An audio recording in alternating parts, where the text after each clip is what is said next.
d'un point de vue plus physique, anatomique, physiologique, est-ce qu'il y a des trucs à éviter de faire avec les enfants, déjà juste physiquement?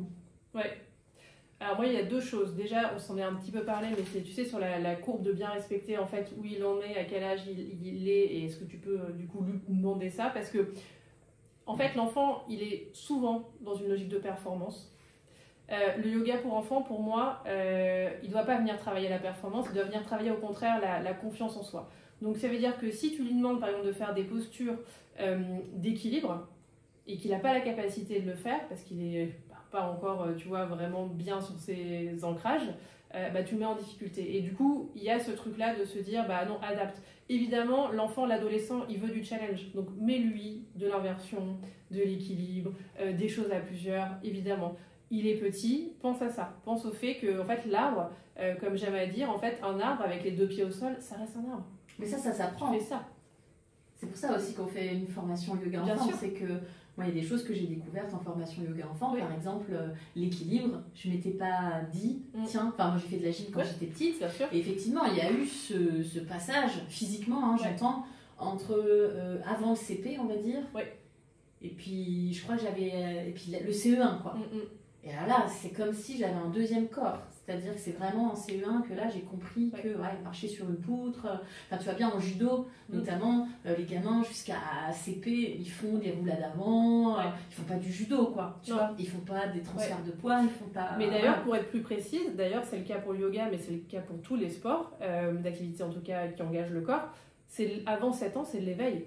Voilà. Ça dit ce que ça dit. Exactement. Mais du coup, quand même, ça s'apprend. C'est-à-dire qu'on s'improvise pas prof de yoga pour enfants si on n'a pas accès à ces connaissances, et donc j'encourage vraiment les gens à se former sur ça.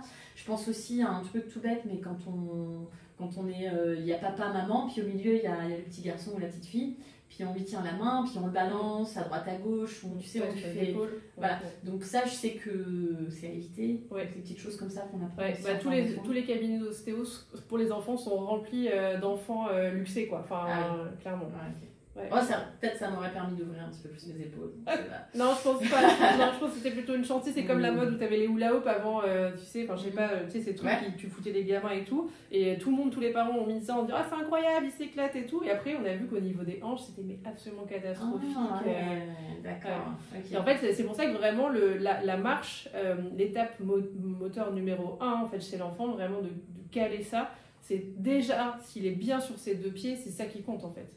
Donc déjà le yoga qui travaille l'ancrage sur les deux pieds, c'est déjà incroyable en fait à 2 ans, tu vois, que l'enfant il est déjà bien ça. Oui. Et bien sûr la posture sur la tête, j'imagine, on fait pas. Non, on fait pas, mais j'ai déjà vu des enfants le faire. Alors j'ai envie de te dire que comme tu vois, des fois t'as quand même des capacités extra plus, tu vois, il y a que toujours ce truc de tu sais pas pourquoi lui il l'a et lui il l'a pas. Moi la première fois que j'ai vu franchement un enfant de 4 ans faire le poirier, j'étais très dubitative et en fait j'ai vu qu'il avait vraiment les compétences pour le faire. Donc t'as toujours des cas d'exception. Après, est-ce que toi tu vas l'enseigner? Non. Ok. Et d'un point de vue, donc ça c'est plus vraiment sur le physique, aussi donc sur la respiration. Voilà, j'avais une collègue qui me disait je suis en train d'apprendre à ma fille, je suis en train de lui dire voilà, quand ça va pas, tu peux inspirer, expirer. Alors elle est pleine tu vois, de bonne volonté et tout. Je dis c'est super, tu sais, mais bon, voilà. C'est vrai qu'avant un certain âge, on ne sait pas vraiment ce que ça veut dire inspirer, expirer. Mais c'est pas pour être provoque, mais même en tant qu'adulte, tu sais, toi, vraiment inspirer, expirer. Toi, tu sais, t'es prof de yoga, tu vois, mais je veux dire, l'adulte lambda, on sait plus ce que c'est d'inspirer, d'expirer. On est tous avec le souffle coupé en permanence, on est complètement blindé de cortisol, donc de toute façon, le système nerveux, il est parti en cacahuète complet, donc on a le souffle coupé. Donc, ce qu'un adulte ne sait, entre guillemets, plus faire, on peut pas espérer. En fait, un enfant, naturellement, lui, finalement, sa respiration, elle est pas coupée. Tu vois, il est encore dans ce flux-là. Mais par contre, techniquement, dans son cerveau, inspire, ça signifie rien. C'est un problème d'interoception, proprioception? Non, c'est un problème. C'est un problème en fait que, comme on se disait aussi tout à l'heure, c'est que finalement, les mots pour un enfant, ça veut rien dire. Lui, il vit. Donc en fait, pour l'amener à inspirer, expirer, finalement ça, il sait faire tout seul. Mais ce que toi, tu vas amener, c'est le fait qu'il puisse apprendre effectivement à mieux gérer son souffle et avoir des exercices qui le calment. Donc si tu veux lui faire ça, effectivement, c'est des outils, la plume, les balles de ping-pong incroyables, Les jeux avec les petites pailles, et tu sais, les micro petites billes, les petits pompons, machin, pareil, ça c'est super. Alors, papier crépon, on n'aura jamais assez de papier crépon dans la vie. La papier crépon, tu le prends au début, ça peut te faire, tu fais juste comme ça fait une voile. Après, tu l'envoies, ça te fait une vague. Ensuite, tu fais effectivement le fait que toutes les vagues reviennent à la mer. En fait, tout ce qui, entre guillemets, se souffle, tu vois, qui est assez léger pour être soufflé, tu le prends. Toujours avec du jeu. Toujours avec du jeu. Voilà. Pareil, la pleine présence, la pleine conscience. Ma formatrice, elle nous disait, tu prends un fruit, tu l'observes, et tu prends un verre d'eau rempli à ras-bord, et puis tu sais, tu le fais passer de main en main, mais il faut surtout pas faire tomber l'eau. Ce genre de petit exercice. Il y a un truc qui marche très très bien, moi je trouve, pour faire ça, c'est moi j'aime bien faire deviner le thème aux enfants. Parce que ça capte leur attention, ils voient qu'il y a un petit enjeu. Et là, par exemple, j'en ai un qui me vient qui était en lien avec un jardin magique. Bon, voilà, c'était le thème. Et en fait, si tu veux, pour découvrir ça, je leur avais fait toucher de la terre, il y avait de l'eau, il y avait, après, au fur et à mesure, je rajoutais, tu vois, l'arrosoir. Et en fait, à la fin, ils devaient trouver le thème. Mais avant ça, du coup, tu vois, ils devaient regarder, ils devaient se le passer de main en main, ils devaient toucher, effectivement, ils pouvaient même sentir. Ou les yeux fermés peut-être. Ouais, tu peux faire. Alors les yeux fermés, bon, c'est un peu compliqué. Si tu peux le faire à l'adolescence, s'il n'y a pas de sujet. En fait, les yeux fermés, ça marche plutôt mieux à partir du CP. Avant, en fait, si tu veux, l'enfant, le œil fermé, on est encore des fois sur des phases où ça peut être compliqué. Déjà, les adultes, des fois, c'est compliqué. Et c'est vrai que moi, je pense tout de suite à plutôt vers cet âge-là. Ouais, ça oui. Tu vois, 8 ans, bien sûr. En plus, il y a un truc assez ludique. De toute façon, ils sont déjà à cet âge où ils font le colamaillard, le machin, voilà. Oui. Parce qu'il faut reproduire ce que tu les vois faire, finalement, dans leur vie. Tu vois, et ben en fait, tu sais, ok, du coup, de le faire en yoga enfant. Mais il y a quand même des étapes. Fermer les yeux, moi, j'ai une anecdote très mignonne qui me vient avec ma fille, qui était quand même, la première fois que j'ai fait un cache-cache avec elle, elle avait, je pense, 3 ans, même pas, elle venait d'avoir ses 3 ans. Et en gros, je la retrouve, je compte, et je la retrouve, elle était assise au milieu de sa chambre, et elle s'était mis les mains devant, comme ça, les yeux. Et pour elle, elle était cachée, en fait. Voilà. Et j'adore, parce que, franchement, mais ce truc m'est resté gravé à vie. Et en fait, c'est pour dire que, voilà, sa conception, c'est ça. Donc, en fait, dire à un enfant ferme les yeux, en fait, l'enfant, il ferme les yeux quand il dort. Non, mais c'est trop mignon. Non, mais tu vois, c'est un super exemple pour montrer que, ouais. Est-ce qu'il faut être parent, en fait, pour... Non. Faut avoir envie. Ouais. Et s'intéresser. Ouais. Parce que forcément, t'as pas grandi avec un enfant à la maison, matin, midi, soir. Donc ouais, mais t'as été un enfant. Oui, on en revient au sujet. Il faut reconnecter, il faut retrouver son enfant. T'as pas besoin d'avoir des enfants dans ton quotidien, tu as été un enfant. Tu es cet enfant. Et les émotions, on fait comment ? Est-ce qu'on peut, par exemple, dessiner un petit bonhomme et puis dire tiens, elle est où la peur ? Dessine une étoile là où la peur elle est dans le corps. Alors attends. J'essaye juste de voir ce que les émotions, tu peux complètement travailler avec en yoga. Après, ce que selon moi, tu dois pas faire, c'est-à-dire que tu as quand même des enfants, tu sais pas d'où ils viennent. Tu sais pas quel est leur passé, tu sais pas ce qui se joue dans leur quotidien. Donc, si tu veux, tout d'un coup, si tu dis dessine la peur ou elle est chez toi, oui, ça peut. En fait, tu peux faire sortir des choses qui vont te dépasser, toi, en tant que prof yoga. Donc, du coup, qui sont pas cool pour lui, quoi. Ouais, qui sont pas cool pour lui. Et du coup, l'idée, c'est pas forcément de les réactiver. En plus, toi, tu vas pas savoir comment le prendre en charge, c'est normal. Ce n'est pas ton métier, pour le coup. Mais en revanche, leur faire travailler sur les émotions, c'est quelque chose qu'ils font de toute façon naturellement. Et d'ailleurs, dans le cursus maintenant scolaire, ça fait partie du programme. Donc faire un cours de yoga sur les émotions, complètement. Le soleil, la pluie, la joie, la tristesse. Le soleil, la pluie, la joie, la tristesse. Tu vois, t'en as plein des postures. Tu vois, quand t'es en balasana, effectivement, tout d'un coup, tu peux dire c'est plutôt la tristesse. Quand t'es en happy baby, tu vas être plus sur la joie. Quand tu te mets en guerrier 2, là, tu vois, tu vas travailler, tu vois, aussi le courage, la force. Tu leur dis guerrier 2 ? Alors, tu peux leur dire n'importe quoi. Alors, tu peux leur dire, alors attention, parce qu'il y a des gens qui vont me taper sur les doigts, parce qu'il y a plein de courants, et donc chacun sa paroisse. Moi, je fais un entre-deux, c'est-à-dire que tout peut changer. C'est-à-dire que comme, un chien tête en bas, ça peut devenir une part de pizza. Voilà. Mais par contre, moi, j'aime bien dire que dans le yoga adulte, on appelle ça comme ça. Mais qu'aujourd'hui, on va l'appeler comme ça. Et j'aime bien faire ce parallèle-là, juste parce que quand même aussi, ça les éduque un peu pour la suite.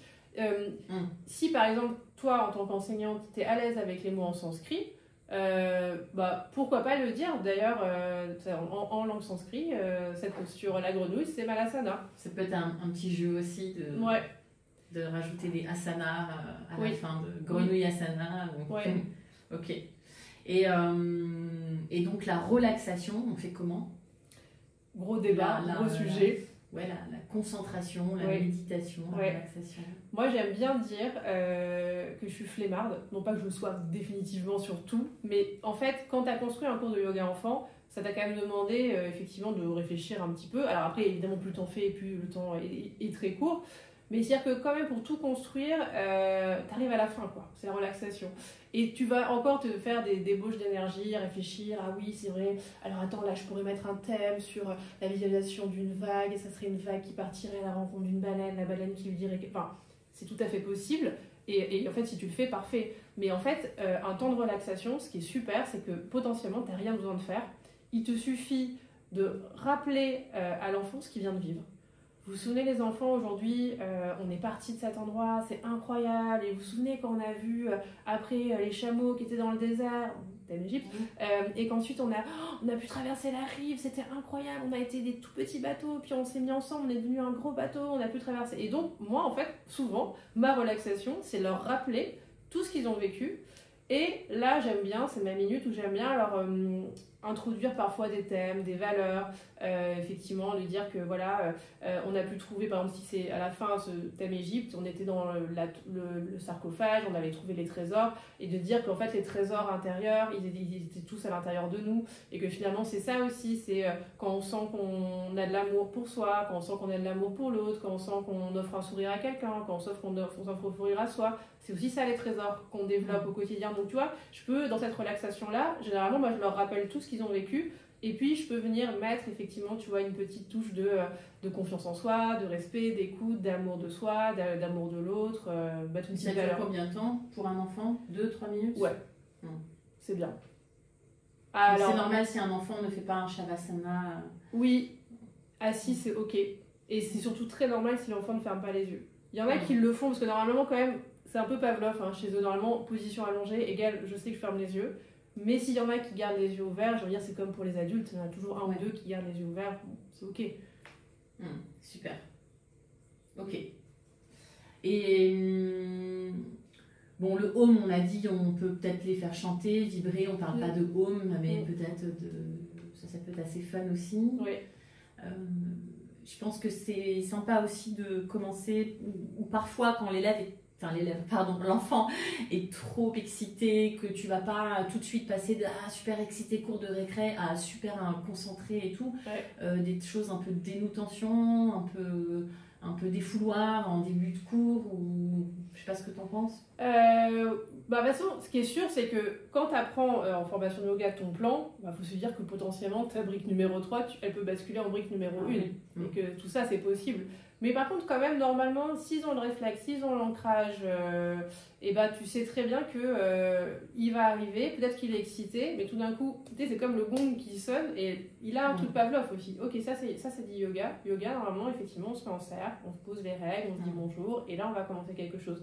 Par contre, là où tu vas les perdre, effectivement, c'est s'ils sont super excités, j'ouvre les guillemets, et que tu n'introduis pas de thème, que tu fais un truc très inintéressant pour lui, là c'est sûr que tu vas le perdre. En fait, même s'il est excité, l'enfant il vient à toi parce que tu lui vends quelque chose qui marche avec son imaginaire, et il a envie de savoir. Il a envie de savoir dans quelle histoire il va plonger avec toi aujourd'hui.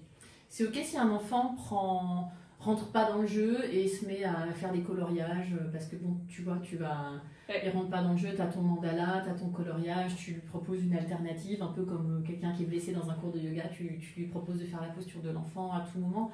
C'est ok si un enfant, au bout de 35 minutes, il reste plus que 5 minutes de cours, mais lui, ça y est, là, il a envie de venir, c'est un peu sur la fin, il se réveille un petit peu tard, c'est ok, on a tous des rythmes différents. On a évidemment tous des rythmes différents, mais surtout, en fait, c'est qu'un enfant, moi je te raconte une anecdote, vraiment un enfant qui va rester assis tout le cours de yoga, qui va rien faire avec toi, il fait du yoga. C'est-à-dire qu'en fait, lui, il a la sensation de faire du yoga. Ce jour-là, pourquoi il n'est pas en mouvement, pourquoi il ne vient pas avec toi? Peut-être qu'il est très impressionné, c'est peut-être la première fois qu'il fait du yoga, peut-être qu'il s'est fait un imaginaire, que ça lui paraît pas accessible pour lui, et donc en fait, Si moi j'impose à ce que chaque enfant fasse exactement ce que je lui dis, j'ai tout loupé. C'est-à-dire que t'es plus dans une posture de yoga enfant. Comme on dit, c'est pas le yoga, tu vois, qui vient s'imposer sur l'enfant. Tu viens faire en sorte que, tu vois, l'enfant soit inclus. Une façon de m'inclure, c'est de se dire que chaque enfant a son rythme. Tu connais pas sa vie, encore une fois. Donc moi, ma seule règle, c'est ne pas perturber les autres. T'as le droit de pas faire avec nous aujourd'hui pour plein de raisons, mais par contre, t'as un coin spécial et effectivement, tu restes au calme pour pas déranger les autres. Mais celui, en fait, qui va rester assis, être regardé, il fait déjà du yoga. Il est là. Et il reviendra à toi, et moi, l'expérience m'a montré que c'est ceux-là qui, en fait, ont le plus envie après. Parce que c'est juste une appréhension qu'ils ont dépassée, en fait. Ouais. Si tu les mets dans le coin en disant, mais viens plus à mon cours, toi, si c'est parce que tu fais rien, t'as loupé complètement l'histoire, quoi. Dernier petit tips, les tapis, le tapis de yoga, c'est un sujet, tu as écrit un article sur le blog à ce sujet-là. Ça aussi, comment on fait pour sortir de ce truc carcan, oui, il faut un tapis, le tapis soit comme ça, mais comment je vais faire si j'ai pas de tapis, mais comment... Non, en fait, dans la vraie vie, quand tu donnes un cours de yoga pour enfants, déjà, t'as pas de tapis, t'es dans une école, t'es dans un gymnase, tu sais pas où t'es, en fait. Ouais. Donc, non, il n'y en a absolument pas besoin. Après, t'en as, cool, fun, enfin, à la rigueur, certains, c'est quand même une chance, on va pas se mentir, surtout à un certain âge, pour délimiter un espace, parce que ils ont un peu de problème quand même de visualisation entre mon corps, le corps à côté. Si je fais ça, je me suis pas rendu compte que la tête de mon voisin elle était collée à ma main. Non, il y a un vrai truc, hein. Donc le tapis, t'en as un, certain, pas de souci. Mais tu peux aussi le détourner. Est-ce que tout d'un coup ça devient pas un tapis volant? Est-ce que ça devient pas effectivement, tu vois, comme tu fais un rouleau de printemps avec? Est-ce que du coup tu crées pas justement un mandala, tu vois, où tu fais une fleur avec tes tapis? Donc en fait, j'ai envie de dire que tout est juste, mais si t'en as pas, très clairement, il n'y a aucun sujet de pouvoir faire du yoga sans tapis. C'est une évidence que tu peux le faire.